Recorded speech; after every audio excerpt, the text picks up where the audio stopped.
নমস্কার বন্ধুরা, ডলি রন্ধনশালায় সবাইকে স্বাগত। সকালের ব্রেকফাস্ট বা রাতের ডিনার এরকম যদি গরম গরম লুচি বা পরোটার সাথে কুমড়ো আলুর তরকারি থাকে তাহলে জাস্ট জমে যাবে। ঘরে থাকা একটা মশলা দিয়ে এত সুন্দর যে একটা রেসিপি বানানো যায় তা কিন্তু তোমরা না দেখলে বিশ্বাস করবে না। আর তার সাথে সাথে আজকের রেসিপিটা শেষ পর্যন্ত দেখার জন্য তোমাদের কাছে আমার অনুরোধ রইল। এখানে আমি 500 গ্রাম পরিমাণ কুমড়ো নিয়েছি। কুমড়ো আমি রান্নার জন্য কেটে নেব। আর এইভাবে রান্না করলে যে কুমড়ো খেতে একেবারেই পছন্দ করে না, এইভাবে কুমড়ো রান্না করলে সেও কিন্তু আঙুল চেটে খেতে বাধ্য হবে। আর বন্ধুরা, আজকের এই রেসিপিটা শেষ পর্যন্ত দেখার পরে তোমাদের যদি ভালো লেগে থাকে তাহলে প্লিজ একটা ভিডিওতে লাইক করে দিও আর প্রচুর প্রচুর নিজেদের বন্ধুদের মধ্যে শেয়ার করো। আর যে সমস্ত বন্ধুরা এখনও পর্যন্ত আমার চ্যানেলটাকে সাবস্ক্রাইব করনি, অবশ্যই চ্যানেলটাকে সাবস্ক্রাইব করে পাশে থাকা বেল আইকনটা অল করে দিও। তাহলে আমি যখনই কোনো নতুন রেসিপি আপলোড করব সবার আগে তোমার কাছে পৌঁছে যাবে। কুমড়োর খুব ভালোভাবে খোসা ছাড়িয়ে নিয়ে কুমড়োগুলো একটু বড় বড় টুকরো করে কেটে নেব, কারণ কুমড়ো কিন্তু রান্না হতে হতে অনেকটাই বেশ গলে যায়।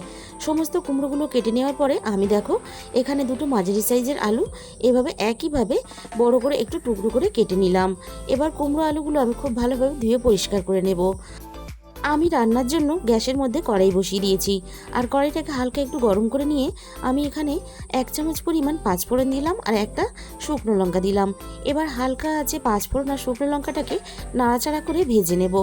পাঁচফোড়ন আর শুকনো লঙ্কা থেকে সুন্দর একটা গন্ধ বেরিয়ে এসেছে। এবার আমি পাঁচফোড়ন আর শুকনো লঙ্কাটাকে কড়াই থেকে নামিয়ে নেব। এরপর আমি দিয়ে দিলাম কড়াইয়ের মধ্যে অল্প একটু গরম মশলা। এখানে কিন্তু দারচিনির পরিমাণটা একটু বেশি ব্যবহার করবে, তাহলে রান্নার ফ্লেভারটা বেশ ভালো আসে। গরম মশলা যেহেতু একটু ভাজতে সময় লাগে, তাই কিন্তু গরম মশলাটা একটু আলাদা করে ভেজে নেওয়ার চেষ্টা করবে। সুন্দর গন্ধ বেরিয়ে আসার সাথে সাথে গরম মশলাটাকে আমি নামিয়ে নিলাম। পরে ঠান্ডা করে আমি সমস্ত মশলা একসাথে গুঁড়ো করে নেব। এবার আমি রান্নার জন্য কড়াইয়ের মধ্যে প্রয়োজন মতো সর্ষের তেল দিয়ে দিলাম। আর এই রান্নাতে তেলের পরিমাণটা একটু বেশি দিলে তাহলে রান্নার স্বাদটা বেশ ভালো লাগে। তেলটা আমি খুব ভালোভাবে গরম করে নিয়ে ফোড়নে আমি পাঁচফোড়ন দিয়ে দিলাম। এবার আমি এখানে দিয়ে দেব একটা শুকনো লঙ্কা কুচি। এবারে আমি ফোড়নে দিয়ে দেব একটা তেজপাতা কুচি। আর কুমড়োর তরকারিতে সবসময় কিন্তু ফোড়ন হিসাবে পাঁচফোড়নটাকে ব্যবহার করার চেষ্টা করবে, তাহলে রান্নার স্বাদ আর গন্ধ দুটোই কিন্তু অনেক বেশি ভালো হয়। ফোড়নটাকে হালকা আঁচে নাড়াচাড়া করে একটু ভেজে নিয়ে এবার আমি তেলের মধ্যে কেটে রাখা আলুগুলো দিয়ে দিলাম। সমস্ত আলুগুলো তেলের মধ্যে দিয়ে দেওয়ার পরে আমি এবার ফোড়নের সাথে আলুগুলোকে নাড়াচাড়া করে আলুগুলোকে আমি খুব ভালোভাবে লালচে করে ভাজতে থাকবো। আর কুমড়ো আলুর তরকারি রান্নার স্বাদ কিন্তু সর্ষের তেলেই রান্না করলে বেশি ভালো হয়, তবে তোমরা তোমাদের মতো যে কোনো তেলেই কিন্তু রান্নাটা করে নিতে পারো। আলুগুলো আরও একটু আমি লালচে করে ভেজে নেব। আলুগুলো আমি খুব ভালোভাবে ভেজে নেওয়ার পরে এখানে আমি কেটে রাখা কুমড়োগুলোকে দিয়ে দিলাম। এবার আমি কুমড়ো আর আলু একসাথে সব কিছু আবারও নাড়াচাড়া করে খুব ভালোভাবে ভাজতে থাকবো। আর কুমড়ো আলুর রেসিপি হয়তো তোমরা অনেক রকমের পদ্ধতিতে রান্না করে খেয়েছো, তবে আমি এই যে পদ্ধতিতে রান্না করে আজকে তোমাদের সাথে শেয়ার করছি, এই পদ্ধতিতে অবশ্যই একবার তোমরা ট্রাই করে দেখো। মিনিট 4 মতো কুমড়ো আলু একসাথে নাড়াচাড়া করে ভেজে নিয়ে এবার আমি এখানে দেখো আগে থেকে আমি কিছুটা কাঁচা ছোলা ভিজিয়ে রেখেছিলাম, আমি এখানে সেই ছোলাগুলোকে দিয়ে দিলাম। আবারও আমি সব কিছু একসাথে নাড়াচাড়া করে খুব ভালোভাবে ভেজে নেব। আর এই পর্যায়ে ছোলাটাকে দিয়ে নাড়াচাড়া করে একটু ভেজে নিলে তাহলে ছোলা কিন্তু খুব সহজেই খুব ভালোভাবে সিদ্ধ হয়ে যাবে। ছোলা যাতে খুব ভালোভাবে নরম হয়ে আসে তার জন্য আমি এখানে মিনিট 5 জন্য ঢাকা দিয়ে দেব। 5 মিনিট পরে আমি কড়াইয়ের ঢাকাটাকে সরিয়ে দিলাম। কুমড়ো আলু ছোলা বেশ আগে থেকে অনেকটাই নরম হয়ে গেছে। আরও একটু আমি কুমড়ো আলু ছোলা একসাথে নাড়াচাড়া করে ভেজে নেব। কুমড়ো আলু ছোলা আমি নাড়াচাড়া করে খুব ভালোভাবে ভেজে নিয়েছি। কুমড়ো আলু খুব ভালোভাবে ভেজে নেওয়ার পরে এবার আমি এখানে একটা ছোট সাইজে টমেটো কুচি দিয়ে দিলাম। টমেটো কুচিটাকেও আমি কুমড়ো আলুর সাথে নাড়াচাড়া করে ভেজে টমেটো কুচিগুলো একটু নরম করে নেব। তবে খুব বেশি নাড়াচাড়া করে নরম করার দরকার নেই, টমেটোগুলো কিন্তু রান্না হতে হতে আরও অনেকটা বেশ নরম হয়ে আসবে। এবার আমি এখানে স্বাদ মতো লবণ দিয়ে দিলাম। এবার আমি লবণ দিয়ে কুমড়ো আলু আবারও একটু নাড়াচাড়া করে খুব ভালোভাবে ভেজে নেব।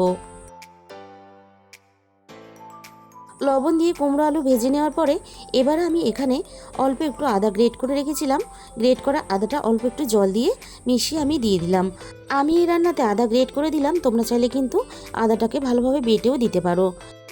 সব কিছুর সাথে নাড়াচাড়া করে আদা বাটাটা একটু কষিয়ে নেব, আদার কাঁচা গন্ধটা চলে যাওয়া পর্যন্ত। আর বন্ধুরা, রান্নাতে যে অনেক পরিমাণ বেশি মশলা দিলে রান্না সবসময় ভালো হয় তা কিন্তু না, অল্প একটু মশলাতেও কিন্তু অনেক সময় রান্নার স্বাদ অনেক বেশি ভালো হয়। সব কিছুর সাথে আমি আদা নাড়াচাড়া করে খুব ভালোভাবে 2 থেকে 3 মিনিটের মতন কষিয়ে নিলাম। এবার আমি এখানে সামান্য পরিমাণ জল দিয়ে দিলাম, যাতে না মশলা পুড়ে যায়। এবার আমি এখানে একে একে মশলাগুলো দিতে থাকবো। দিয়ে দিলাম আমি এখানে 1 চামচের একটু কম হলুদ গুঁড়ো, আর দিয়ে দিলাম এখানে কালারের জন্য অল্প একটু কাশ্মীরি লঙ্কার গুঁড়ো, যেহেতু আমি এখানে গুঁড়ো লঙ্কার ব্যবহার করব না। আর দিয়ে দিলাম এখানে স্বাদ মতো চিনি। অবশ্যই কুমড়োর তরকারিতে স্বাদ মতো চিনি ব্যবহার করবে, তবেই কিন্তু রান্নার স্বাদটা ভালো আসবে। সব কিছুর সাথে নাড়াচাড়া করে মশলাটা খুব ভালোভাবে মিশিয়ে দিয়ে আমি এখানে সব কিছু খুব ভালোভাবে কষাতে থাকবো, যতক্ষণ না মশলা থেকে তেল ছাড়ে। মশলার সাথে সমস্ত সবজি আমি খুব ভালোভাবে কষিয়ে নিয়েছি, আর রান্নার একটা কিন্তু সুন্দর কালারও চলে এসেছে। এবার আমি এখানে কুমড়ো আলু ছোলা খুব ভালোভাবে সিদ্ধ হওয়ার জন্য প্রয়োজন মতো জল দিয়ে দিলাম। আর আমি কিন্তু এই রান্নাটা খুব বেশি ঝোলঝোল করে রান্না করব না, বেশ একটু মাখা মাখা করে রান্না করব, তাই আমি সেরকম হিসাব করে এখানে জলটা ব্যবহার করেছি। তোমরা যদি একটু ঝোল রাখতে চাও তাহলে কিন্তু সেই হিসাব করেই এখানে জলটা ব্যবহার করবে। জলের সাথে মশলা সব কিছু খুব ভালোভাবে আমি নাড়াচাড়া করে মিশিয়ে দিলাম। এবারে আমি কুমড়ো আলু ছোলা খুব ভালোভাবে সিদ্ধ হওয়ার জন্য কিছুক্ষণের জন্য ঢাকা দিয়ে দিলাম। কিছুক্ষণ পরে আমি ঢাকা খুলে দেখে নেব। দেখো, ঝোলের পরিমাণটা বেশ অনেকটাই কমে এসেছে, আর কুমড়ো কিন্তু দেখা যাচ্ছে খুব ভালোভাবে সিদ্ধ হয়ে গেছে। আবারও একটু নাড়াচাড়া করে দিলাম। শুধুমাত্র একটা মশলা দিয়েই এই রান্নাটা করলে এতটা সুন্দর যে স্বাদ হয়, তোমরা কিন্তু না বানালে বুঝতে পারবে না। এবার আমি দেখে নেব ছোলা খুব ভালোভাবে সিদ্ধ হয়েছে কিনা। কুমড়ো আলুর সাথে ছোলাও কিন্তু খুব ভালোভাবে সিদ্ধ হয়ে গেছে। ভাজা মশলাটা আমি খুব ভালোভাবে ঠান্ডা করে দেখো মিক্সির মধ্যে গুঁড়ো করে নিয়েছিলাম। এবার আমি এখানে মশলাটা দিয়ে দিলাম। আর এই রান্নাতে ঝালের জন্য কিন্তু আমি গুঁড়ো লঙ্কা ব্যবহার করিনি। এখানে মশলার সাথে যে শুকনো লঙ্কাটা আমি ভেজেছিলাম, সেই শুকনো লঙ্কার ঝালেই কিন্তু রান্নাটা হয়ে যাবে। আমি মশলাটাকে সব কিছুর সাথে খুব ভালোভাবে নাড়াচাড়া করে মিশিয়ে নিয়ে কয়েকটা কুমড়োর টুকরো আমি এইভাবে খুন্তি দিয়ে একটু ঘাঁটা ঘাঁটা করে দেবো। এতে রান্নার গ্রেভিটাও বেশ ভালো আসবে। অবশ্যই তোমরা একবার হলেও এই রান্নাটা এইভাবে ট্রাই করে দেখো। তাহলে আজকের রেসিপিটা এই পর্যন্ত। আর তোমাদের মূল্যবান সময় দিয়ে রেসিপিটা দেখার জন্য তোমাদের সবাইকে অসংখ্য ধন্যবাদ।